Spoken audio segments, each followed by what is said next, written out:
Well, the Predators snapped their 4-game losing streak, but there were still some major issues in Nashville. We're going to break down the win and talk about the elephant in the locker room on today's Locked On Predators podcast.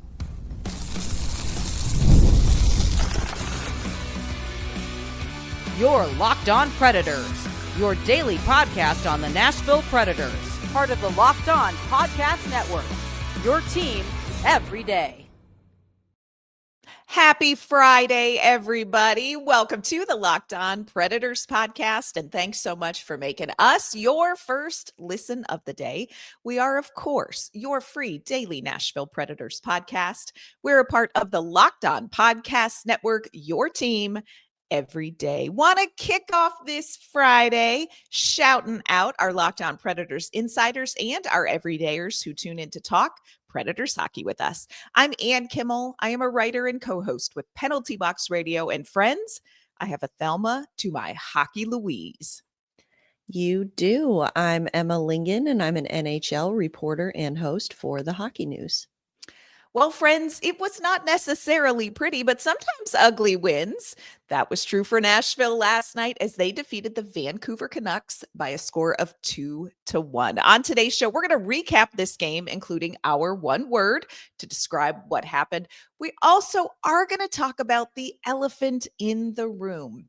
What is it going to take for Nashville to unlock some serious goal scoring? Finally, we're going to talk about and shout out some of the unsung heroes from last night's game. We're going to get you ready also for this weekend's back-to-back here at Bridgestone Arena. Before we do dive into all of that, we want to let you know today's episode's brought to you by Game Time. Download the Game Time app, create an account, and use code LOCKEDONNHL for $20 off your first purchase. All right, Emma, I was thinking this morning as I was walking the dog before we recorded, it's been so long since we've gotten to do a win game recap.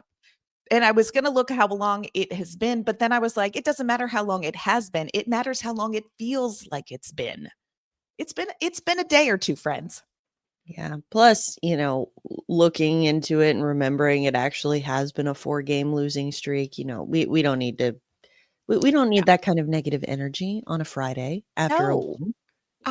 No, we don't. We're not looking back, friends. We're looking forward. Some of it looks a lot like what it looks like when you look back, but that's not what we're here for. Yeah, Nashville Predators defeated the Vancouver Canucks by a score of 2-1 last night at Bridgestone Arena. Another one of those games where you're like, can't unclench. But they did get the win. Emma, if you had to describe what we saw last night on the ice at Bridgestone Arena in one word or less to recap the game. One word or less. Could you do it in a word or less?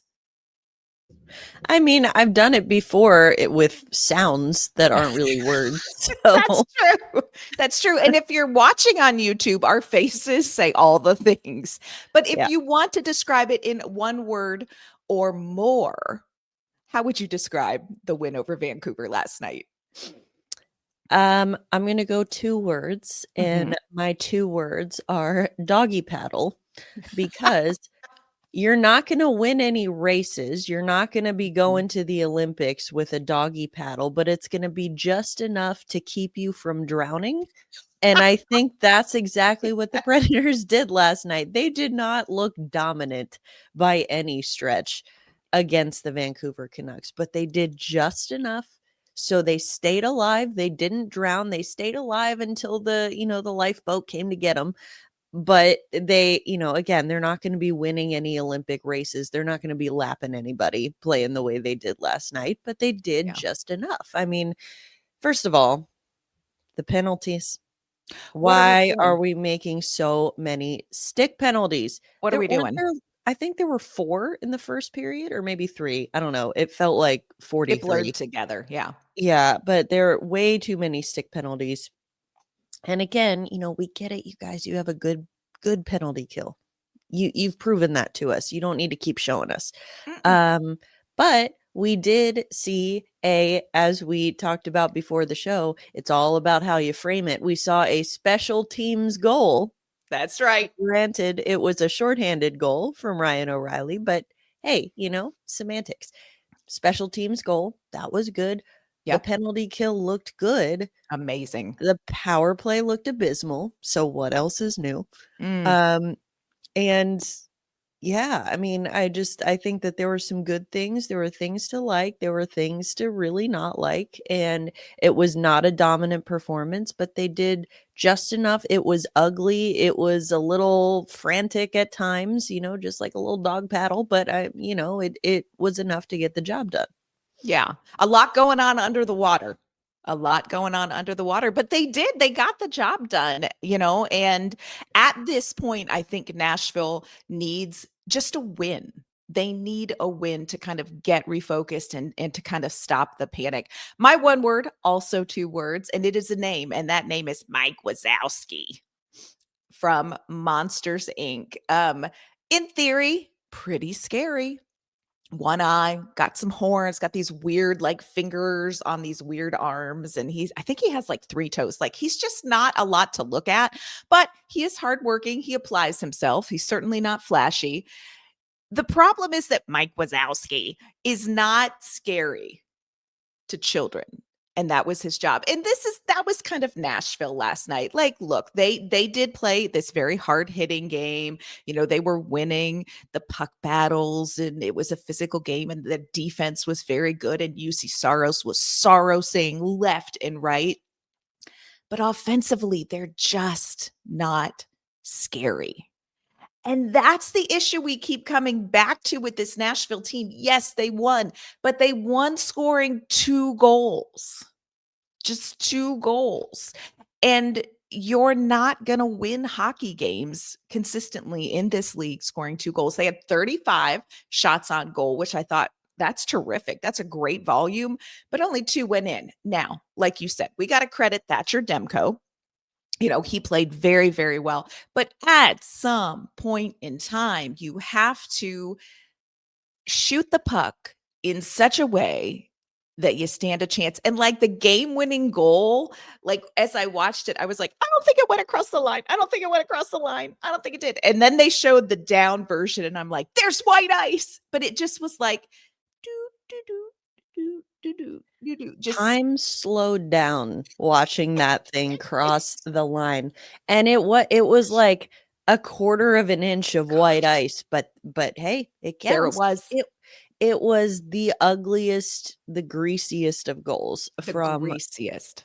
Yes. Workhorse Cole Smith. And you know what? We'll take it. Again, we've said it before, with beggars cannot be choosers. No. Pretty goals are nice. And hey, we did already get a special teams goal Special teams earlier goal, in friends. the game. So we'll take the ugly ones. That's fine. Yeah.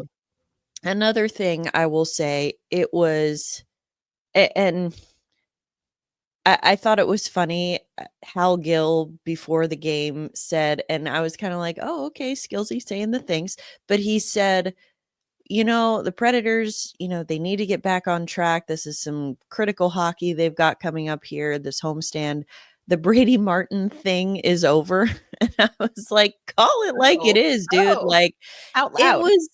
It was a thing. And again, that is no disrespect to Brady Martin, but it was just so evident from the get-go how unserious it was, just because he was clearly not ready. And again, he wasn't supposed to be, and I don't think anyone expected him to be. So it's not like that's a failure on his part.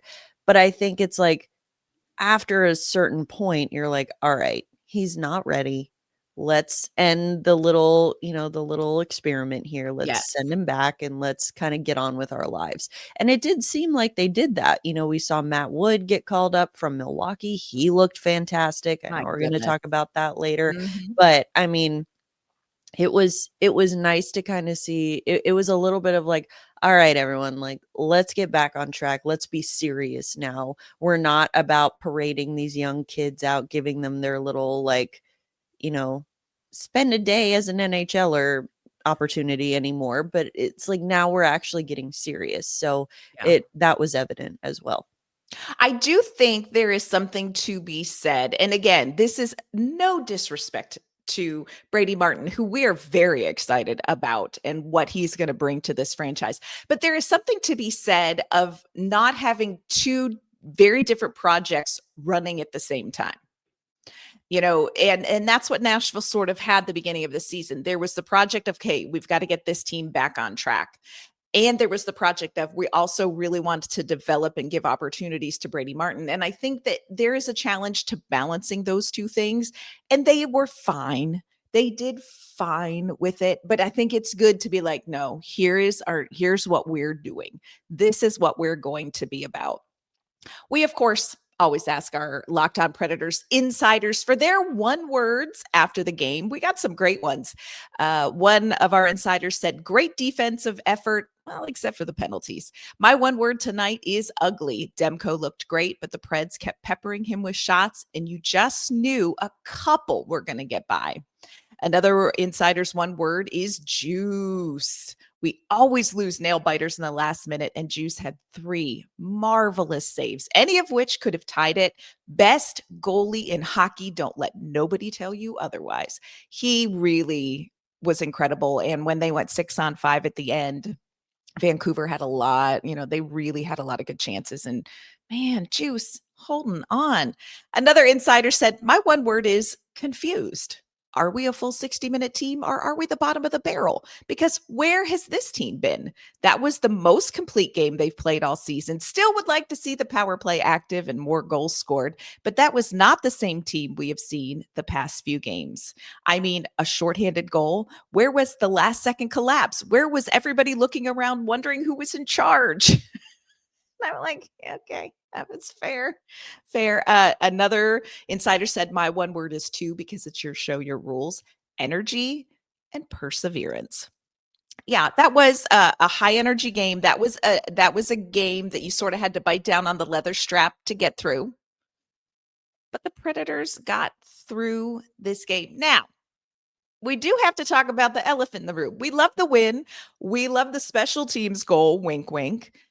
But we have got to talk about the goal scoring problem. Coming up, we're going to hear from Andrew Brunette on his take after last night's game when it comes to goal scoring. And we're going to talk about what it's going to take to get a few more on the board. Today's episode is brought to you by our friends at Game Time. Hockey season is officially here, friends, and nothing beats being in the arena for those opening games. But let's be real, getting tickets can be a total headache. Between waiting in queues, surprise fees, and prices that jump right before checkout, it's easy to get frustrated when all you want to do is go and cheer on your team. That's where Game Time comes in. It is the app that gives fans the advantage. It is your ultimate life hack for scoring amazing NHL tickets fast, easy, and stress-free. You can use Game Time to grab seats for a Preds game, and it couldn't be simpler. You can have great seats at Bridgestone Arena in minutes, and you're going to love knowing exactly what they're going to cost you up front. Game Time has no surprise fees at checkout. You're also going to get a view from your seat, so you know exactly what you're buying. They have great zone deals that are a game changer. You pick your section, Game Time picks your seats, and you save big. Right now, you can find NHL tickets for under $25 with Game Time. So take the guesswork out of buying NHL tickets with Game Time. Download the Game Time app, create an account, and use our code LOCKEDONNHL for $20 off your first purchase. Terms apply. That's code LOCKEDONNHL for $20 off. Game Time. Swipe, tap, ticket, go. All right, Emma, I know it's going to sound like this is a repeat of another episode, but this is still a Fresh Friday episode after a win. But friends, we have got to talk about goal scoring.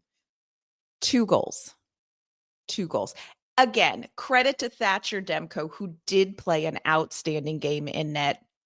But Nashville has got to find a way to find the back of the net. You mentioned Matthew Wood, and I was digging into some of the statistics from last night's game. And of note, interestingly, not only did he just look good, he was really generating great chances. He had 4 shots on goal, tied for the most of any player on the team, but all 4 of his shots were high danger chances. He had the highest individual expected goals for of anybody on the Nashville Predators roster. Didn't find the back of the net, but it's there, Emma.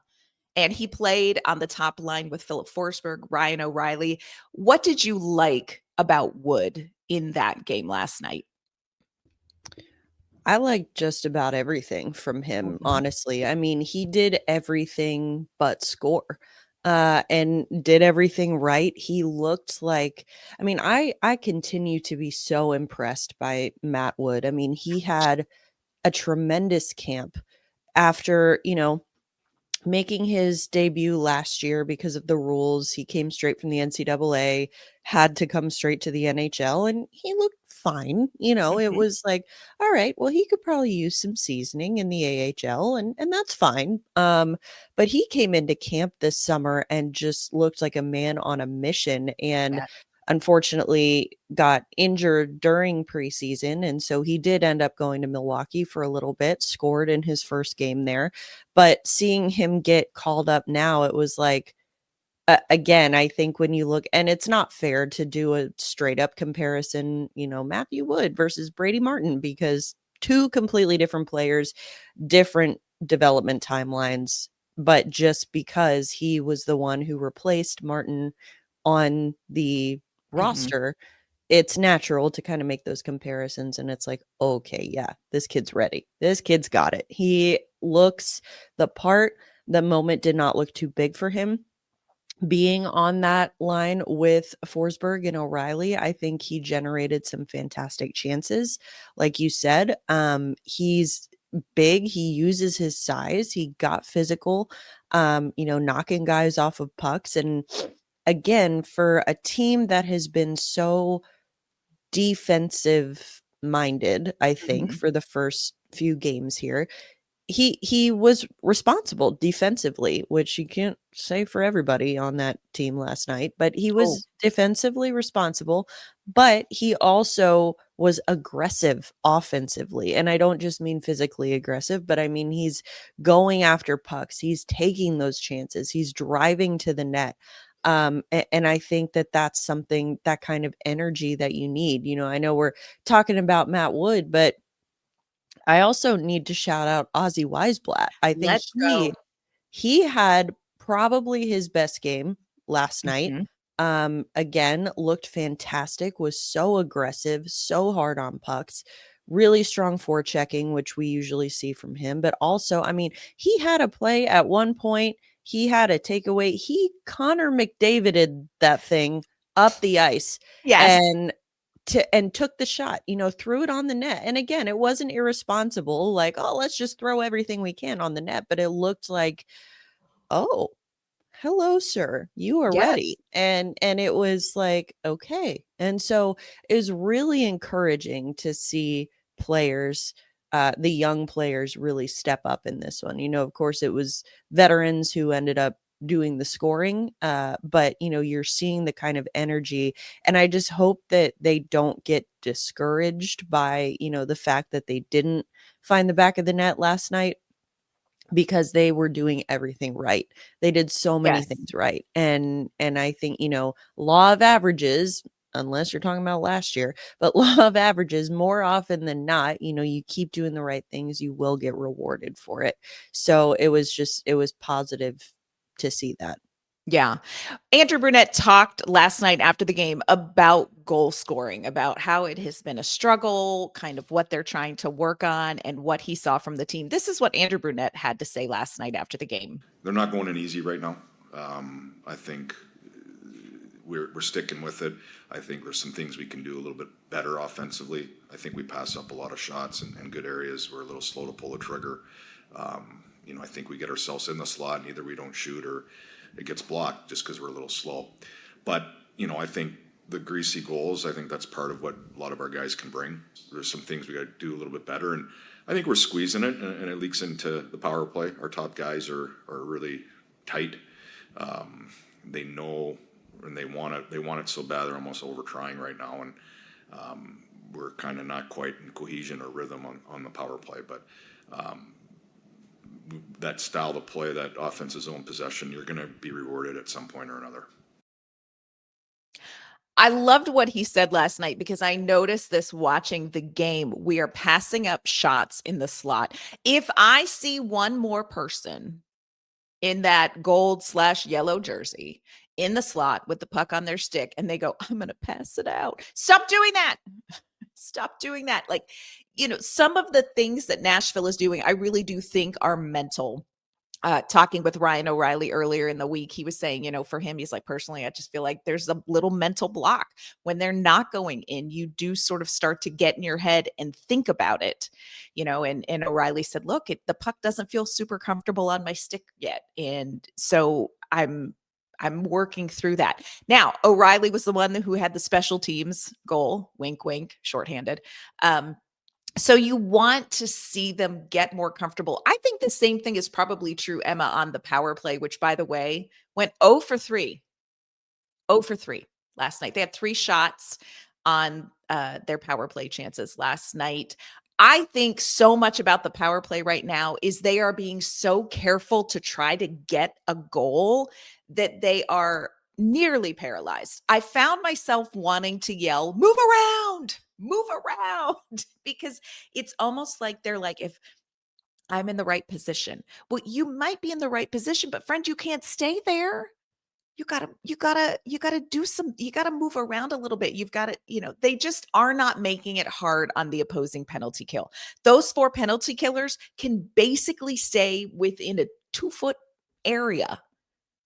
And they're playing fine defensively. So when you look at the power play, when you look at the offensive chances last night, what is the thing that you see that you're like, would you please do this?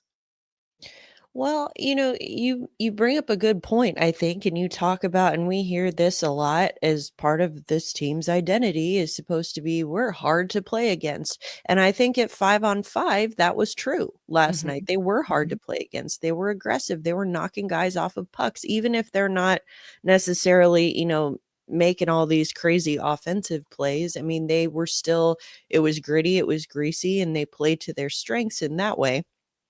But they are not hard to play against on the power play. Like you said, it's like they all get set up.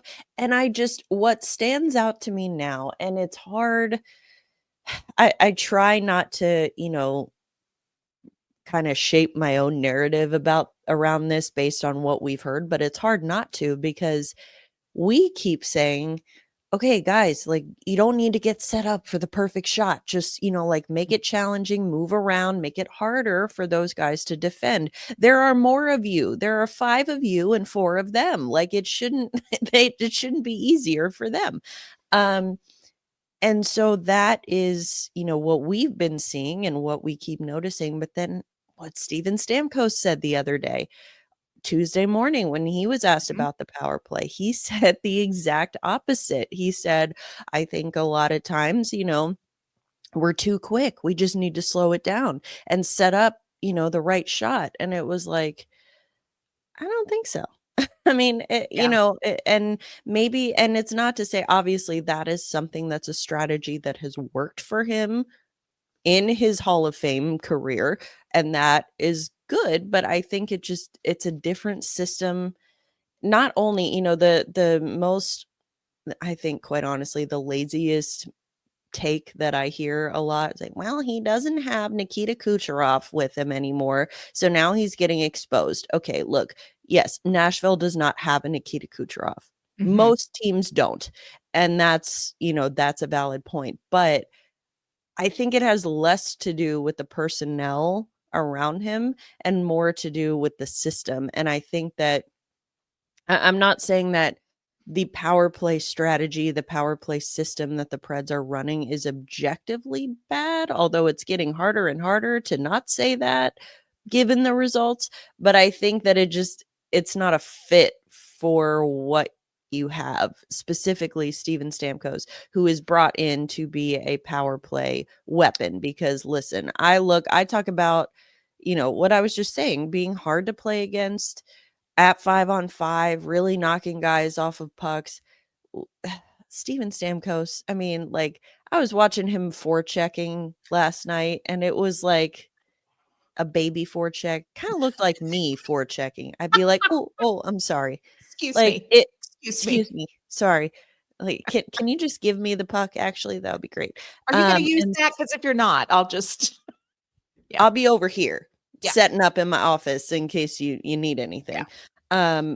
And it just, his style of play, it does not fit the identity of this team. Mhm. The greasy goals, the physicality, the knocking guys around. And again, it's not to say one is objectively good, the other's objectively bad. It is just becoming increasingly clear that this is not a match. It's not a fit. Yeah. And it comes back to you parent the kids you have, not the kids you wish you had. This is what you have on your power play. You may want to run a specific system, but look at who you have and coach the players you have on the power play. That's what they're going to have to do if they want to get back into, feeling successful on the man advantage. Coming up, Andrew Brunette also talked about some of, like you mentioned, Emma, those greasy goals, the players who are in there doing the work. He talks about the fourth line's performance plus. Emma and I are going to get you ready for this weekend's tough back-to-back. Today's episode is brought to you by FanDuel. The NFL season is in full swing, and FanDuel has an offer you do not want to miss.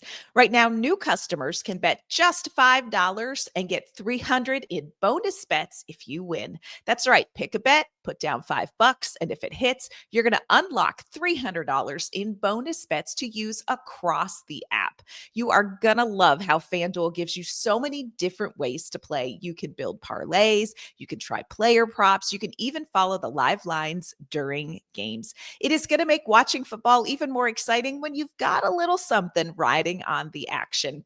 Whether you are a casual fan or you love diving into all the statistics, FanDuel is going to make your game day experience so much better. So what are you waiting for? Visit FanDuel.com to download the FanDuel app and get started today.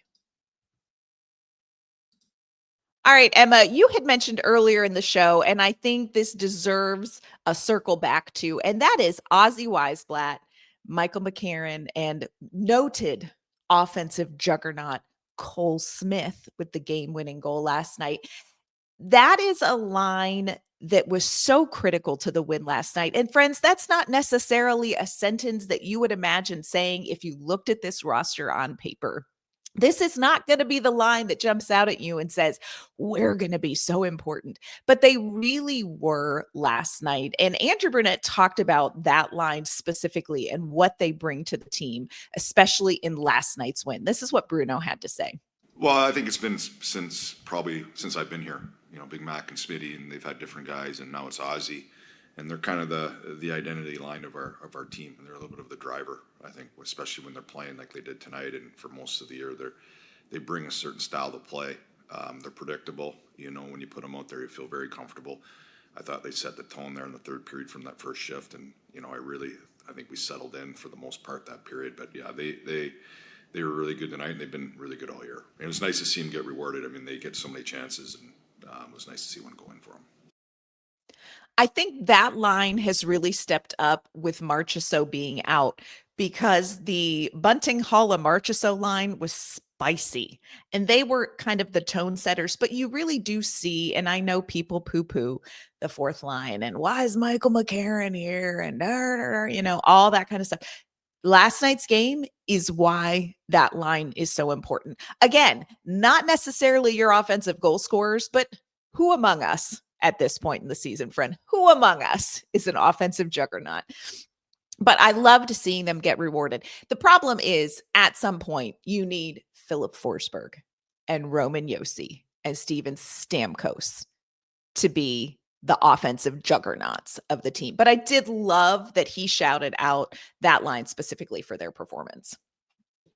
Yeah, I think that line, I mean, especially, I feel like I see it a lot. Like, Cole Smith and Michael McCarron get so much hate from this fan base. And it's like, listen, if you understand hockey and you understand what their role is, I mean, they're role players. No Mhm. one is asking Michael McCarron to center your top line and score 40 goals. Like, no one is expecting that of him. And that's not his role. He's on the fourth line. He's grinding it out. He's knocking guys off of pucks. Like, yes, every once in a while, he'll get rewarded with a chance on offense. But I mean, it's the energy that he brings. He drives, I will say, for as big as he is, he's maybe not the best fighter in the league, but he's the guy who will step up and drop the gloves if Yes. the team needs a boost. Cole Smith, same thing. I mean, Mhm. I really enjoy watching Cole Smith play. He's not going to get any like beautiful goals. He's not going to get those really sexy scoring opportunities, but even if he doesn't score, I mean, the physicality, I mean, he is like a little wrecking ball out there. He And by is. little, I mean big. He's not little. I don't know why I said that. But the point is, he just really he does embody that idea of like, hey, you know what? I know my role. I know that I Mhm. am not Philip Forsberg. I'm not trying to be Philip Forsberg. I'm going to go out there and just try like hell to make it difficult for this other team to score. And if I happen to get rewarded with a goal of my Great. own, like I did last night, great. Yeah. That line reminds me of the worst little brothers. Like, they're gonna nag and pick and chase you and irritate the fire out of you all the time. That's what that Speaking line of does. which, speaking of which, a former member of that line, Kiefer Sherwood, now Ooh. with Vancouver, at one point in the first period, I don't know if you caught this, he and McCarron Oh my gosh. started jawing at each other, and Stop it was so funny, but it was also like it broke my brain a little bit. It was like, wait, no, stop. But I I think know. it just speaks to hockey. Like, those guys are your friends off the ice. They Mhm. are your enemy on the ice, and you can, yell at each other, you can jaw at each other, push each other around, and then after the game you give each other a bro hug, dap them up, and then say see you next time. And that's So just crazy.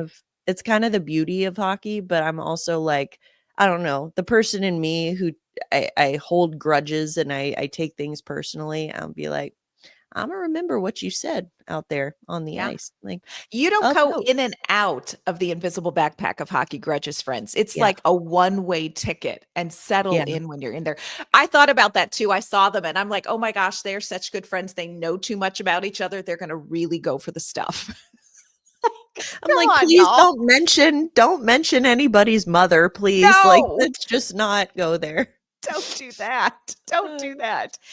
The Nashville Predators are going to need Michael McCarron and Ozzy Weisblatt and Cole Smith to play very, very well this weekend in a back-to-back. They're going to need everybody to play very well this weekend, because on Saturday, the Nashville Predators host the LA Kings.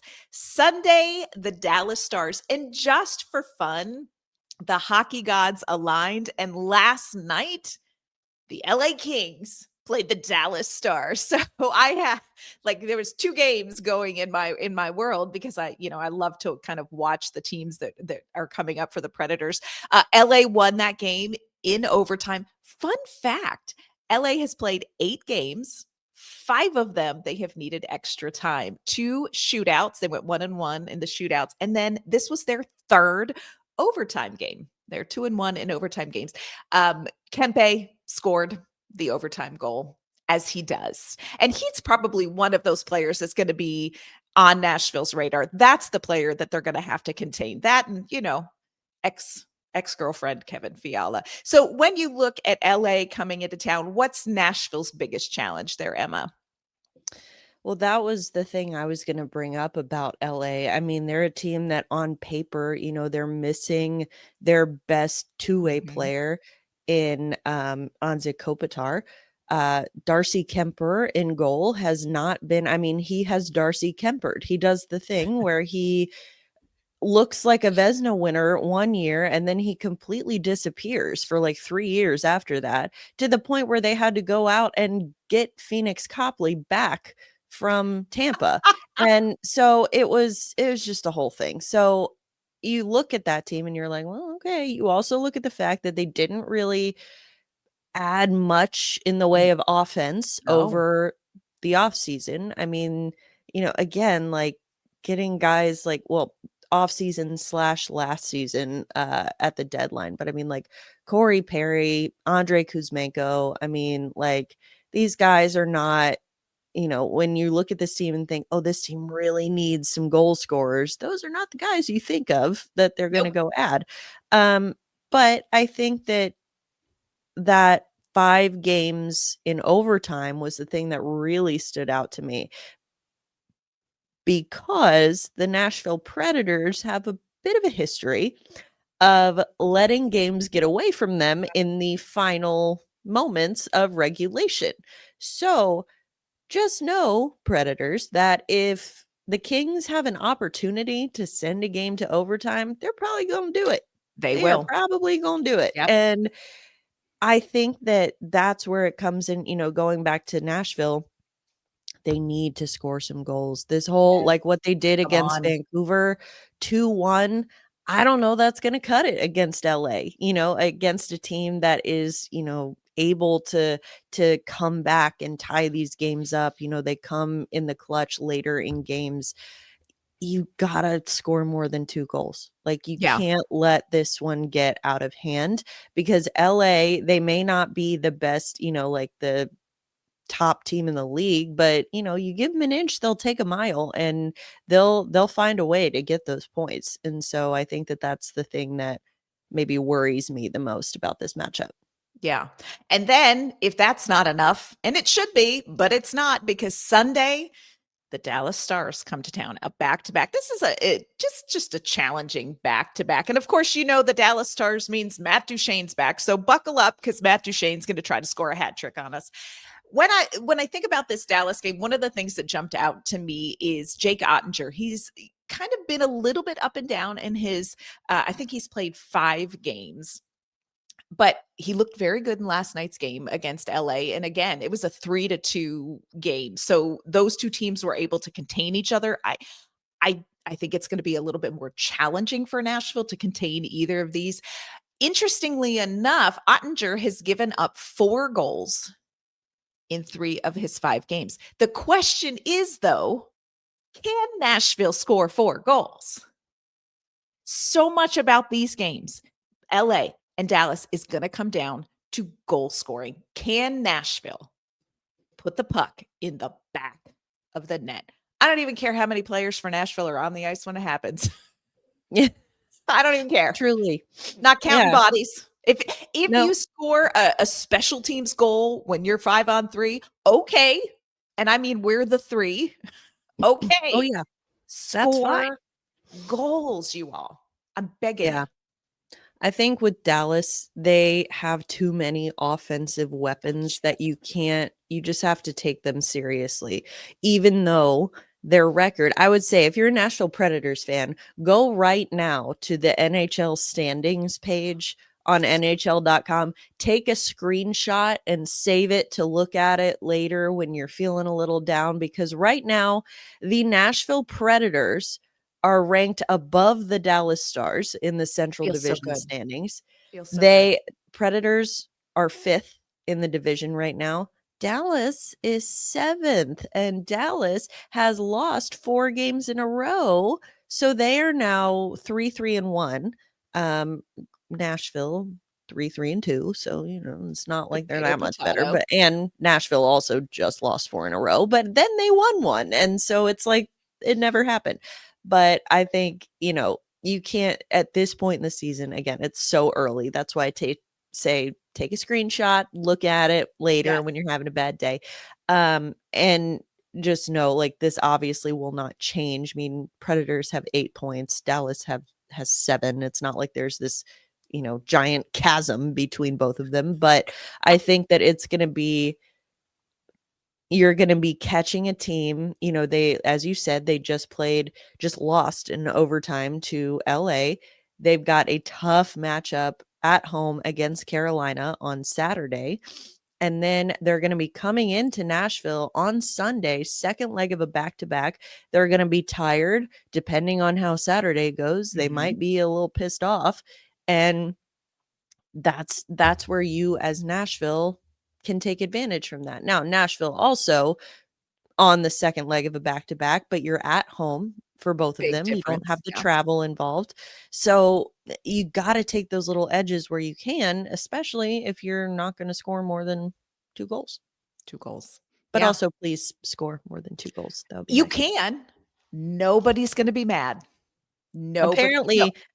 Apparently Steven Stamkos is, because according to him, that's just not what we do here. That's just not what we do. We're not a team that can score 4 or 5 goals. I cannot wait if/when Nashville scores 5 goals and everybody is going to be like, "Hey, Steven." Well, see, they're going to score 5 goals and he's not going to score any of them. It's going to be it's going to be like Michael McCarron, Cole Smith, Ozzy Weisblatt, Come on. Eric Holla. Like it's going to be the guy. It's like, well, maybe you're not the one who scores 5 goals, Steven Stamkos, but somebody will. Yeah. It's going to be interesting. Big weekend for the Nashville Predators. Big weekend. This is a weekend where you want to see them come away with 4 points, but it's going to be hard to get them. So keep your eye on the Preds. LA again, Saturday, Dallas on Sunday, and on Monday. Friends, Emma and I are going to be back here. We're going to recap whatever we see unfold this weekend. We're going to break down those games for you as well. So make sure you tune in here Monday. Emma, before we log off for this week, let everyone know where they can find you and your work. You can find me on social media at Emma_Lingan, and you can find my work at the Hockey News.